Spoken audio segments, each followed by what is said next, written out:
Apa jadinya kalau The Fed, Bank Sentral Amerika, menyerah pada tekanan politik dan nekat memangkas suku bunga secara agresif? Padahal inflasi belum benar-benar jinak. Ketemu lagi di video Alpha Evolution yang didukung oleh Alpha Trade Academy. Pertama, siap-siap untuk ledakan harga komoditas, terutama emas. Suku bunga rendah itu ibarat bahan bakar super untuk emas. Kenapa? Karena saat bunga turun, biaya untuk menyimpan emas jadi lebih murah, dan biasanya dolar Amerika akan melemah. Artinya, harga emas dunia bisa terbang menembus rekor tertinggi baru yang belum pernah kita bayangkan sebelumnya. Ini tentu menjadi angin surga bagi emiten seperti ANTM, MDKA, dan saham-saham tambang emas lainnya. Batubara juga bisa ikut berpesta pora di tengah sentimen ini.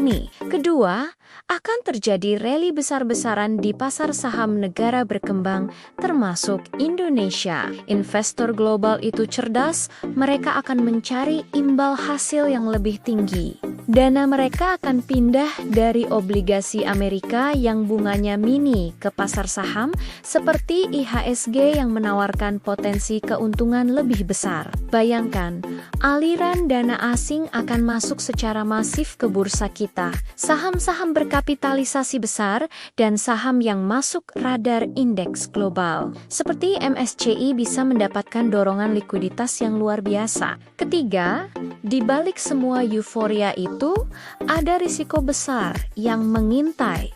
Hiperinflasi jangka panjang. Ini seperti pedang bermata dua. Suku bunga yang terlalu rendah saat ekonomi masih panas bisa memicu lonjakan harga barang yang tak terkendali. Mungkin nilai portofolio saham kita naik, tapi kalau biaya hidup naik lebih tajam, daya beli kita malah tergerus. Ini adalah skenario yang harus kita waspadai. Keempat, sektor properti dan perbankan akan menjadi primadona. Suku bunga rendah adalah pemicu utama ledakan kredit, terutama kredit pemilikan rumah atau KPR.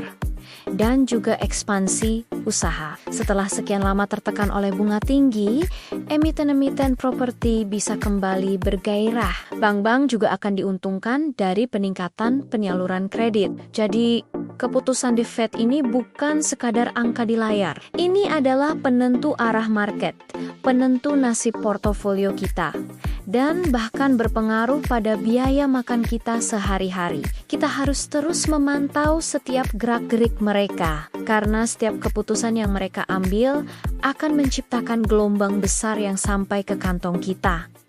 Bagaimana menurut kalian? Yuk gabung kelas Ultimate Alpha Trade Academy. Kita akan belajar analisa teknikal dan money flow lebih mendalam. Tetap semangat, semua yang besar berawal dari yang kecil. Sampai jumpa di video selanjutnya.